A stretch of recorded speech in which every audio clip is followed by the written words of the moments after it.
So our topic today is to discuss EFT, which is Electronic Funds Transfer for Dynamics GP. So why would you use EFT to pay vendors? One of the reasons is that it is very common nowadays. And to do the setup for EFT and GP, it is a very easy process. It takes very little time, and you will certainly save time printing and emailing out checks. And your vendors will also be happy to receive payment promptly to their account. They won't have to deposit their checks. And for the user, who is also responsible for reconciling the bank, they would also be very pleased that the entire EFT batch is one amount to clear, right? As opposed to many individual checks. So it is going to save time at your request. Okay, so there are a couple steps that we would need to perform, and I would demonstrate that to you all before we can start using EFT for payables. The first step would be to contact your financial institution. So you would therefore need to obtain an originator ID or a company ID, right? So you will contact your bank and just let them know that you wish to pay vendors via EFT. That's the first step.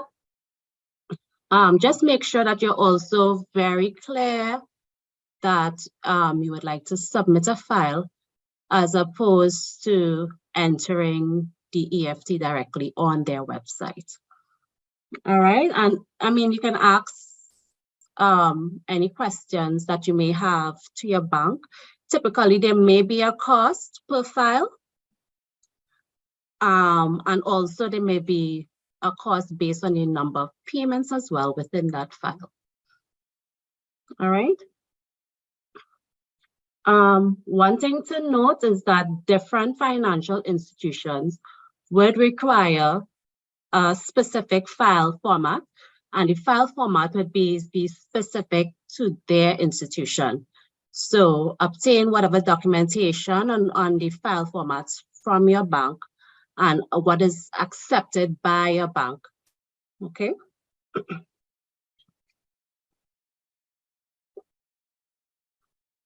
And another step would be to also contact your vendors, right?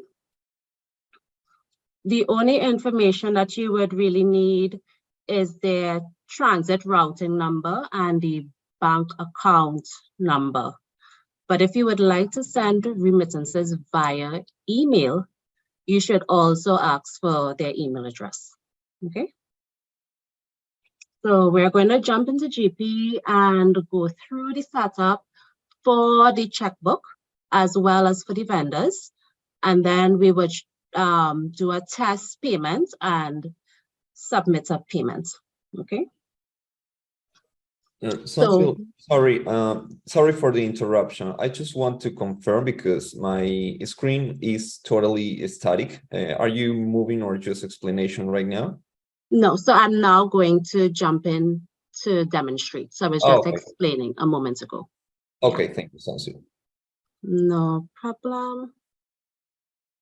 Okay, perfect. All right, so what we are going to do is go to the financial module, and under cards, we're going to open up the module for checkbook.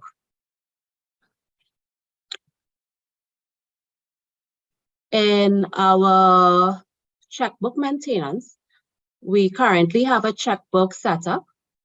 What you will notice in the bottom right corner is a button called EFT Bank.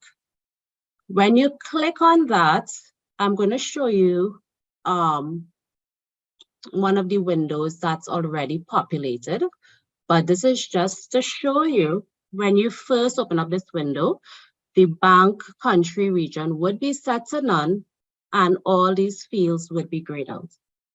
So you would have to select the country region or whichever bank country region that's applicable. to you, and then you can fill in the rest of the information. So I am going to select a checkbook that already is populated with the EFT bank information, right? So at the very least, as I mentioned, you would require the transit routing number and your bank account number and your bank company name, okay? And the company ID number, this is that 10 digits company number or the originator ID that I spoke about earlier. This is what you would require to set it up. Now, depending on your financial institution, you may be required to also put in your currency code and possibly your data center code. So some of that information would be in the documentation that the financial institution would provide to you. Okay, so they will let you know what is the requirements.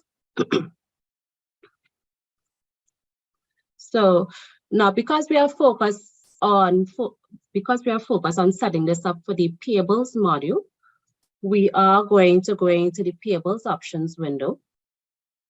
And in this window, you are going to see an option whether you want to see the EFT payment numbers to use the default, or you can reduce this if you wish.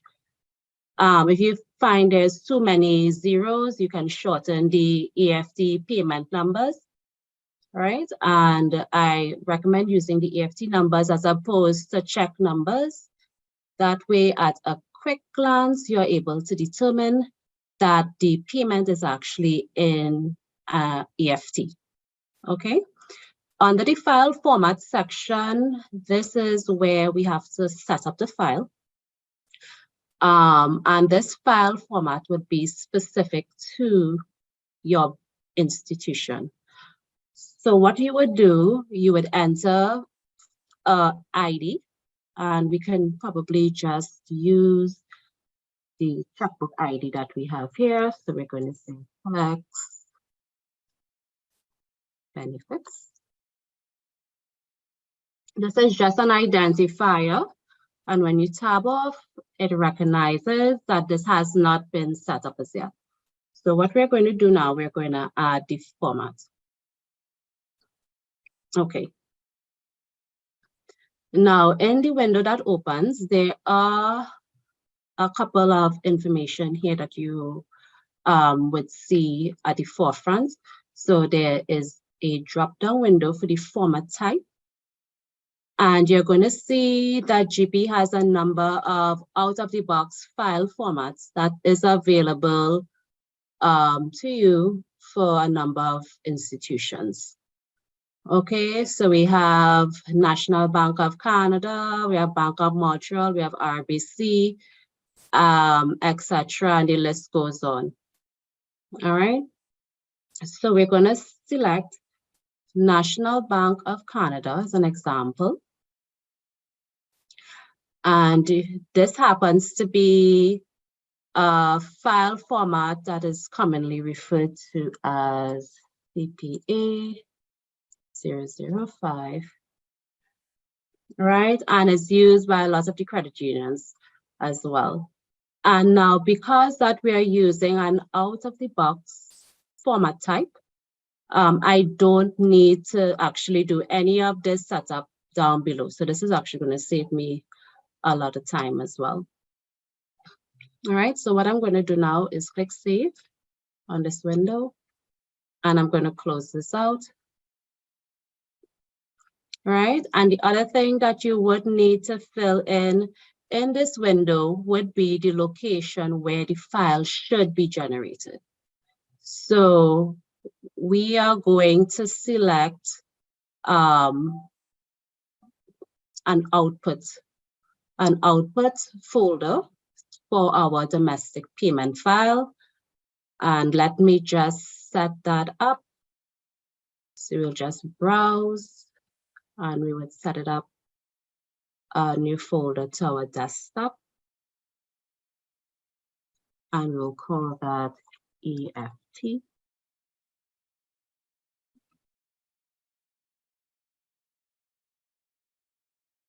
Okay.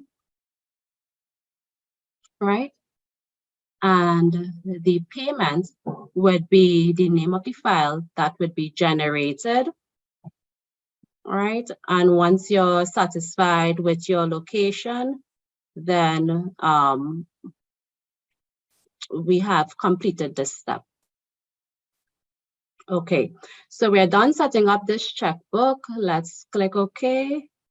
And I'm also going to click OK.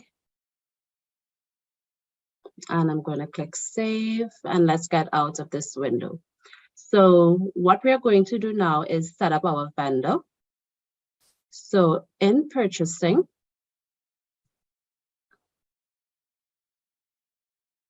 right, so under cards, we're going to go to our vendor card.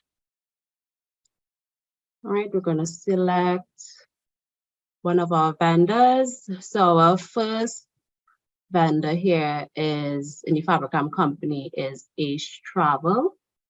And this is the vendor that we're going to set up, right? And we now need to enter the vendor banking information.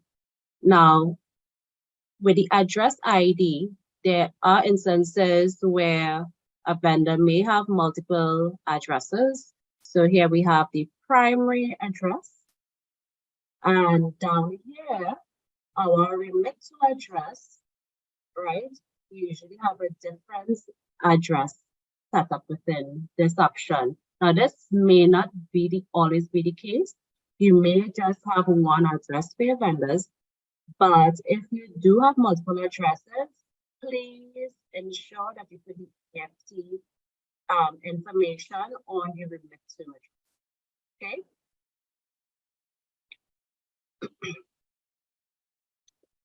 So if you go to this window and you bring it up and you drill back to the remit to address, here you can see that we're now in the vendor address maintenance window. And if I click on the EFT bank button, right, we can now enter our vendor's banking information. So let's choose Canada. All right, and this is the bank country region. And this must be the same country region that is set up for our checkbook. So let's just double check to make sure that our bank country region is the same on the financial cards. And I'm bringing back up the checkbook flex benefits. Right, so as you can see, the bank country region under my checkbook is Canada, and the bank country region under your vendor needs to be the same country region, which is Canada. Okay. So the only information that we need to enter would be the vendor's transit number and then the bank account number. So let's put that in.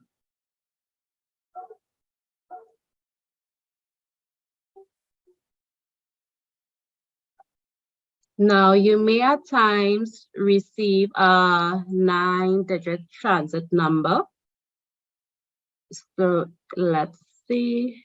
If you decide to enter 9 digits, you may receive that it should be 8 characters here.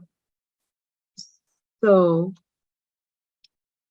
what tends to happen if you have less characters, the system tends to pad a 0 in front of it. All right, so just put in the 8 characters, and then you can go ahead and enter the bank account number. Let's do that.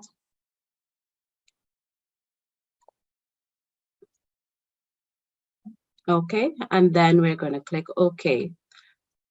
And that's basically all we need. We don't actually have to put in the financial institution name that they're using.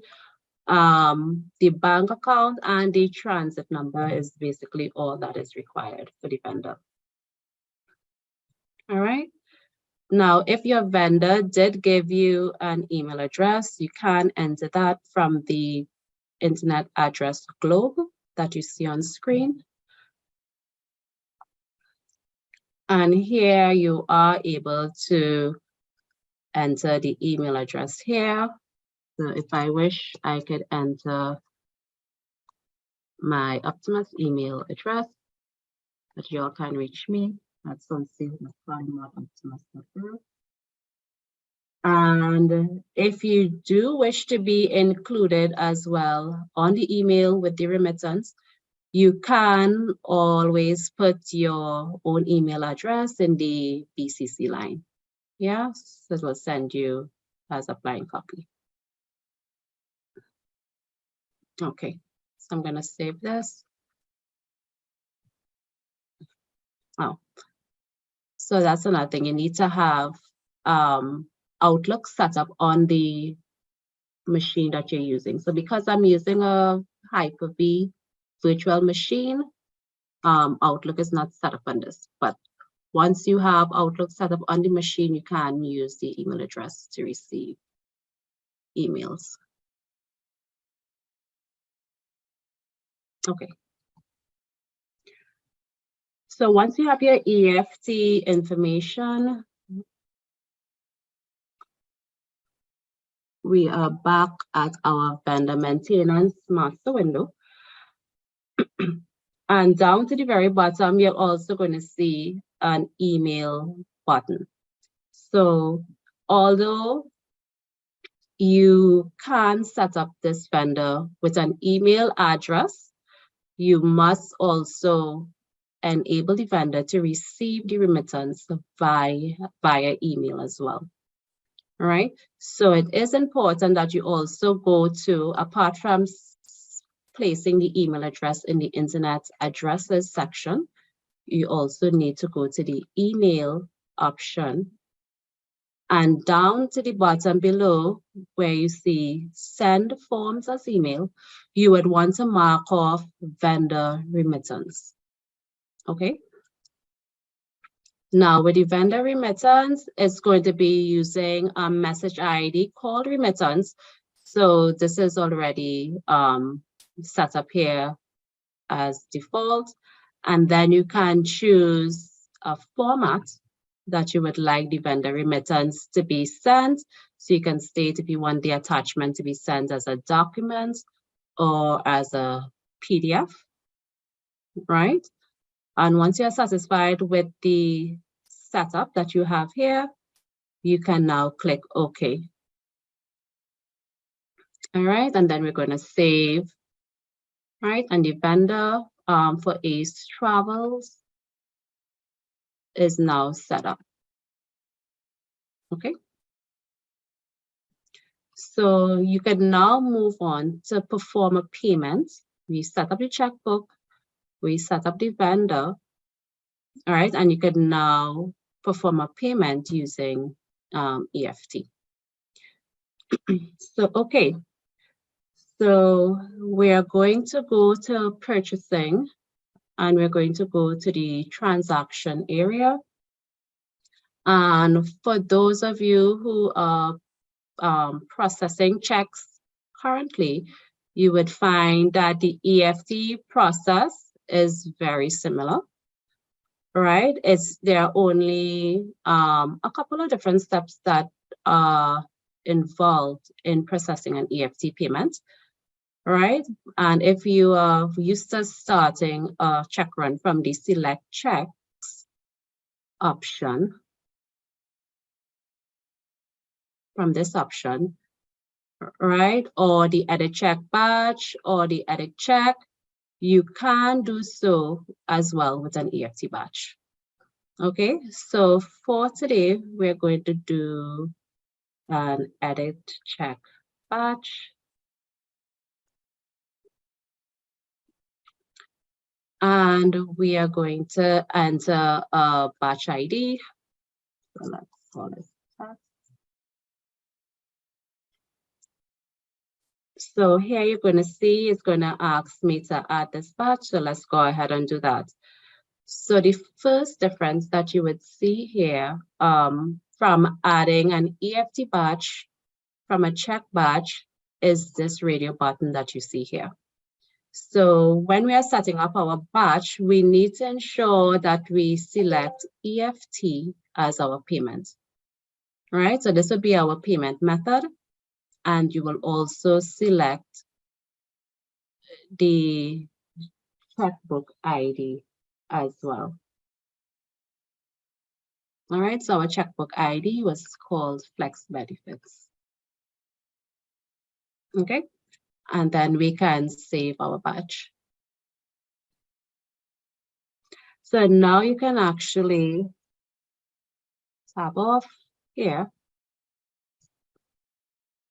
And here you can see all the vendors that are currently enabled. So the vendor Ace Travel is the one that we would have set up to use EFT. So we would have set up all that information under the Ace Travel. So I'm going to mark this vendor, right? So I have a couple of transactions here to pay. So I am going ahead to mark the one that I want to pay. So I am going to only choose, let's choose the last one.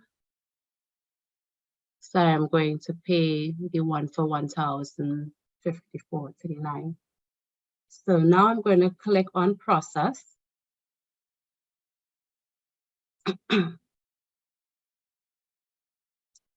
Now this window, although it's the same as a check run, it's a little bit different because now our check numbers, as you can see, is now grayed out. All right. You can see the EFT payment number that we had specified earlier. Remember, I said that you are able to reduce the character limits if you do tend that it's too lengthy, right? And that's populated within this area. And I am going to go ahead now and click process.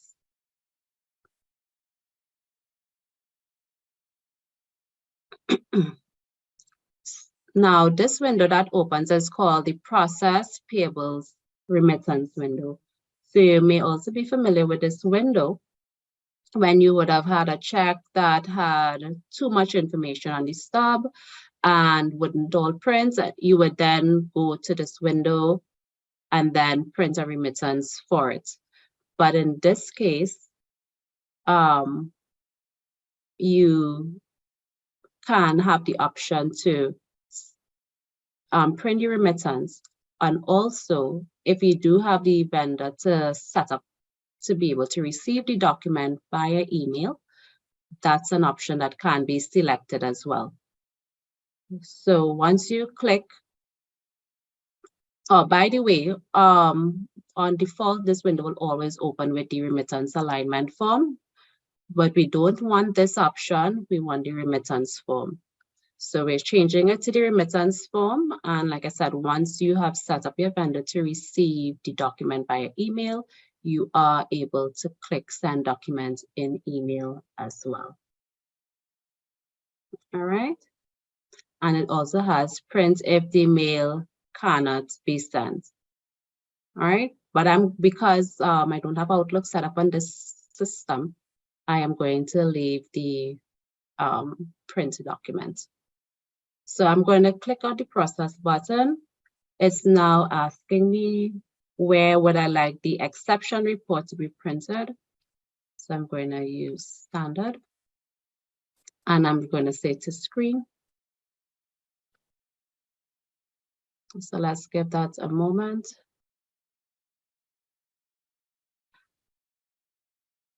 And here is our exception report.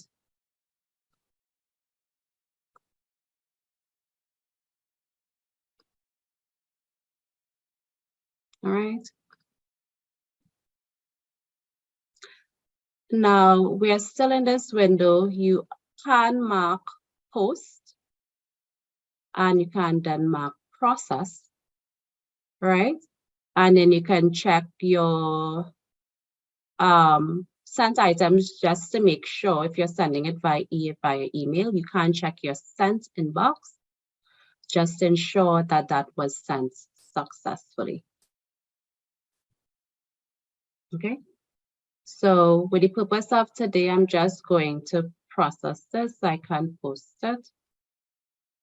I'm going to click process.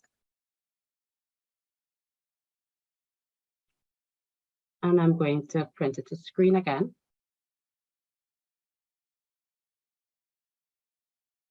All right, there are a couple of reports it's asking to print. This is the distribution detail report,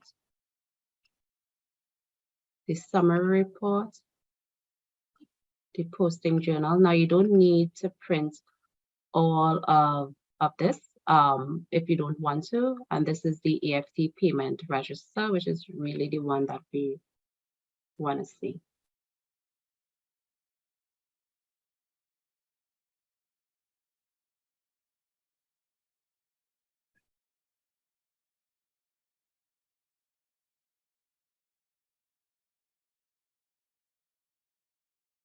All right, so this is the computer check posting journal.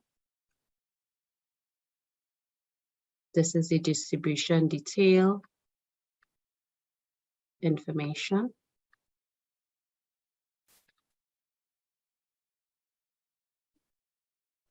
Excuse me, Sansil. We've got a question on the Q&A section from Omar Taylor.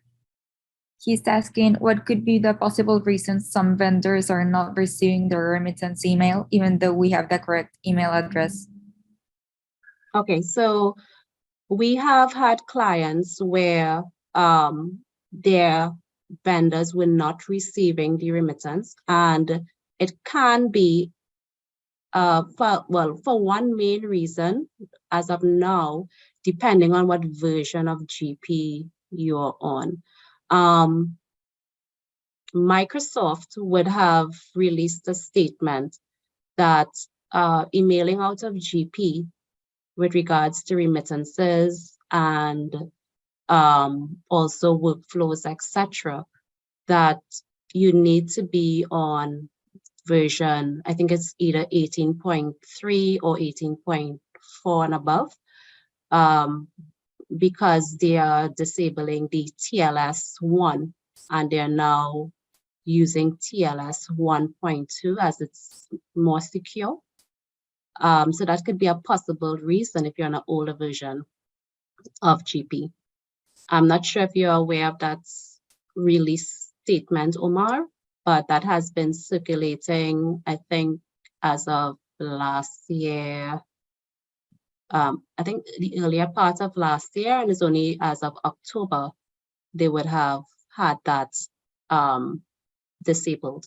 And a lot of clients who are on older versions of GP would have needed to upgrade.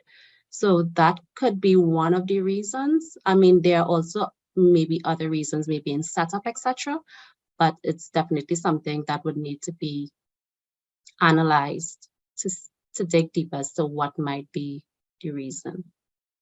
Seeing here that someone asked that also my screen is blurry. Are y'all still seeing the screen blurry, guys? Or is it fine now?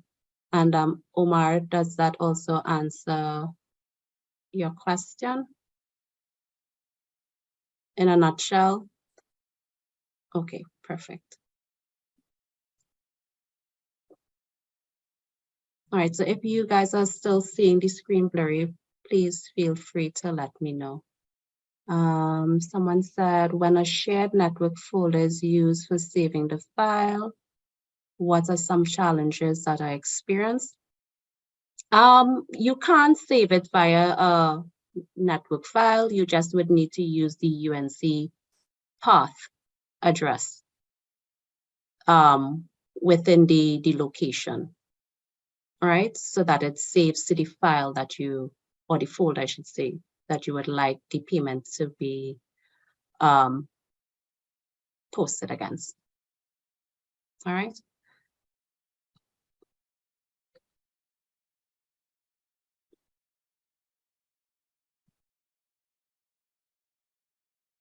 Does that answer your question, Carly?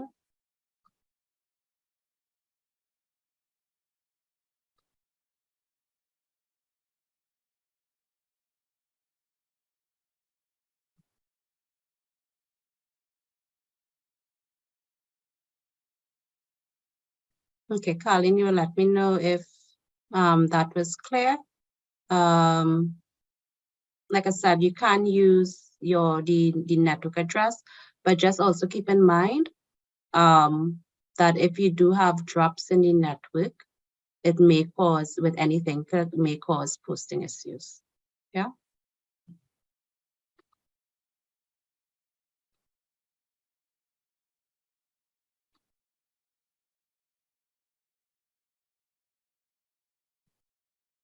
Okay, so while we wait on Carleen, this is the GL distribution summary report. And the final report that we have here is the EFT payment register, right? So we have the payment number. We have the EFT check number for the vendor Ace Travels Company for the total of $1,054.39. Okay.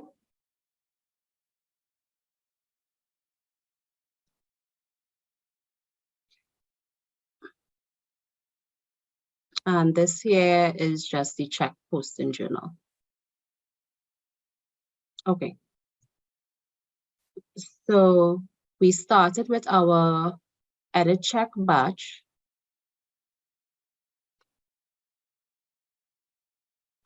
Right, then we edit check and we went to the print checks window, and then we went to the we posted the check, and then we went to the process remittance window. And this is where we posted our payment. The last area would be the generate EFT file. And this is where you are going to create the file to upload to your financial institution. You will click on generate EFT. Now, once you select this window, you can see you have a series of purchasing and sales. And we are in payables, so we're going to leave it set to purchasing. We're going to select our checkbook ID. Our checkbook was Flex Benefits. Right? And in here, you can see all of the batches that you would have posted. I only have this one batch that I posted for test batch. And this is also important that I meant what I mentioned earlier, where you're going to be charged for every file in which you submit. Okay, so if you finish with this batch, but you have not yet generated the file, and someone runs in and asks you to add another payment, you can go ahead and process another batch. And then when you get into this generate EFT file window, you can mark all the batches at the same time, right? And all of this is going to get included into one file. So you're only going to be charged for that one file. So keep that in mind. Okay, guys? Right? So I'm going to mark this on the right-hand side. You're going to see that we have our transmission date and our settlement date. So this is the date that I am actually going to be uploading it. Don't mind that it shows 2017. That's the date on my Fabricam company. and your settlement date. So what date would the vendors be paid? Right? So you may want to check with your financial institution what they require the settlement date to be, right? They may want it to be a couple of days beyond the transmission date. Okay. And they may also have some restrictions with how far in advance you can transfer a file. So contact your bank, obtain all the necessary documentation that is required, and they would lead you on the right track. Now, when you click the Generate EFT File button, a message is going to open up. Okay. And here it's going to tell you that the file has been generated. All right. And it has been generated with one transaction.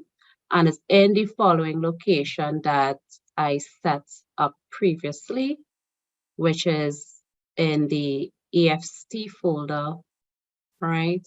And it's generating the file, the flex payment flex benefits, right? So if I go to the location, so I set it up on my desktop, we can go to desktop and EFT. Here we're going to see this particular file, and if I was to open the file, right, you can see that it has generated the file format that the National Bank is going to accept, right? So this may look different if you're banking with another financial institution. So keep in mind, all the file formats may not look the same way. All right. Now, we had originally specified when we were setting up the path to save it to that we wanted it to be called payments. So as you can see, it has been automatically appended to our checkbook ID, which is Flex Benefits, the date, right? And as well as it gave you a sequence number at the end as well. So this is 0001, right? And if you were to generate multiple files in a day, then you're going to see that the next sequence number is going to be 0002 and so on. Okay, so this is just to prevent any overwriting of any files that you may have generated, right? You may also want to have another folder that you may want to keep just a history of the files that you have uploaded. So if you have already uploaded the file to the bank, you may want to move it to a separate folder so that you know that this was already uploaded to the bank. Just to know, just to be sure that you had uploaded previously and you don't re-upload the same file again, right? It's also important, and you can talk to your IT department just to probably put some security on the folder, right? Because in these files, it indicates the vendor's banking information. So it's a simple text file that someone can open. So your auditors may ask a question as to who has access to the files, etc. So I would suggest that you limit it to users who are able to generate only to this location and are able to upload these files to your bank. All right.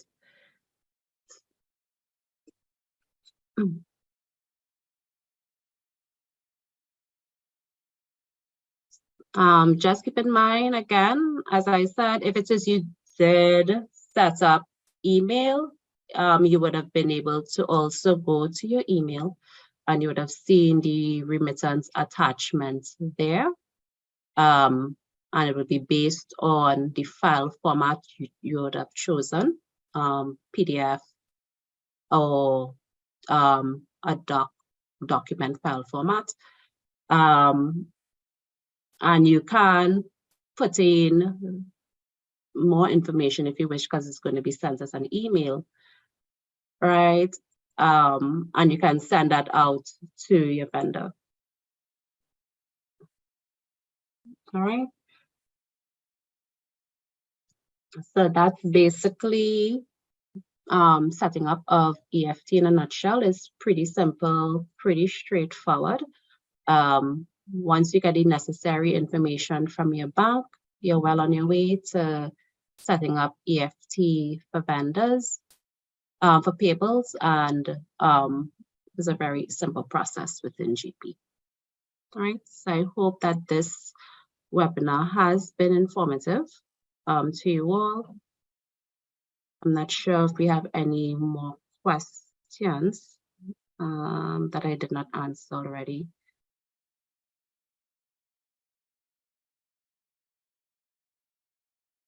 So I'm seeing that a number of users saved to various folders set up for their location, one for a specific location, and the path information sometimes gets deactivated.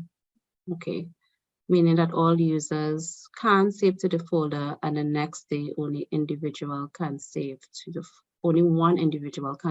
the folder.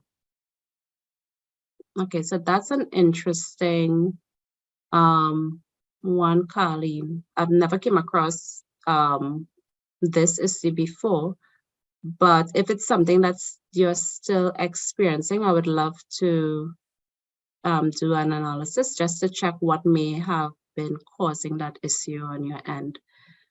But this is something that I would need to look further into. I am going to leave my email address for anyone who wants to send me an email after this session. I'll be glad to look at the issues for you.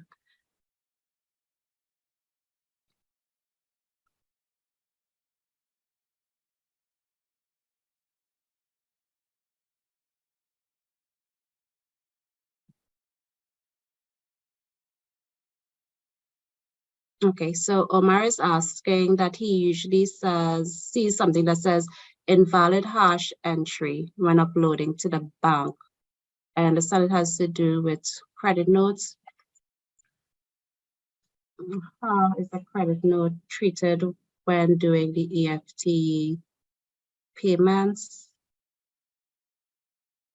Okay, Omar, I would definitely have to do some checks on this question for you, because I would love to know, is it the correct information that is being generated that you're the reason why you're getting invalid hash entry? Because it may be something that you're putting in that's not, probably is not valid. So maybe that's something that we can definitely check.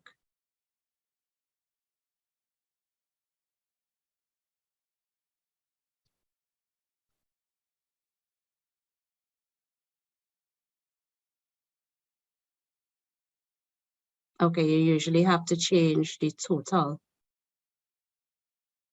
Okay, so Omar, I would suggest send me an email, and I would be happy to look at the issues that you all are experiencing of this webinar. That way we can dig a little bit deeper into it. So, okay, so you may not be able to, someone is asking if they can restrict the user from editing the file. Because it's a text file, no, the file can be easily edited. There's no way that you can secure the file itself, but I would say that, as I mentioned earlier, to have restrictions on the folder where the file is going to be generated.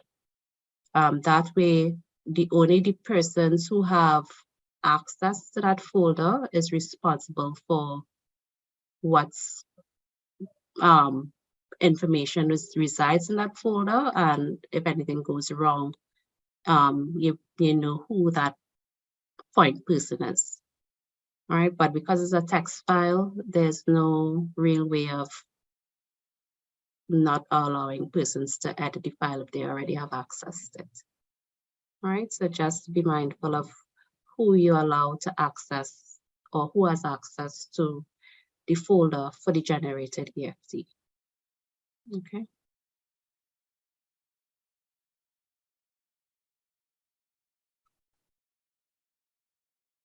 All right, once again, my email, I'm going to leave it in the chat.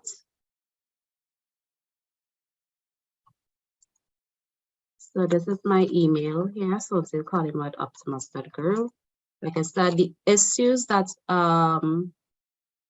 that presented itself during this webinar, I'll be happy if you could send me an email, and that way we can probably do further analysis as to what is the actual cause of the issue. And I'll be glad to help you at that time. All right, so I would like to thank everyone once again. I hope that everyone enjoyed the session and see how simple it is to perform EFT payments within Dynamics GP. And I'm always here to lend a helping hand in any way that I can. So thank you all for joining, and see you in the next one. Take care. Thank you everyone for joining us. We would like to launch a little poll for you to answer so we can improve our future trainings. So if you could answer them. And thank you very much, Sonsil, for your time and for answering everyone's questions. And I want to thank you as well, and everyone who take the time to attend this webinar as well. Thank you.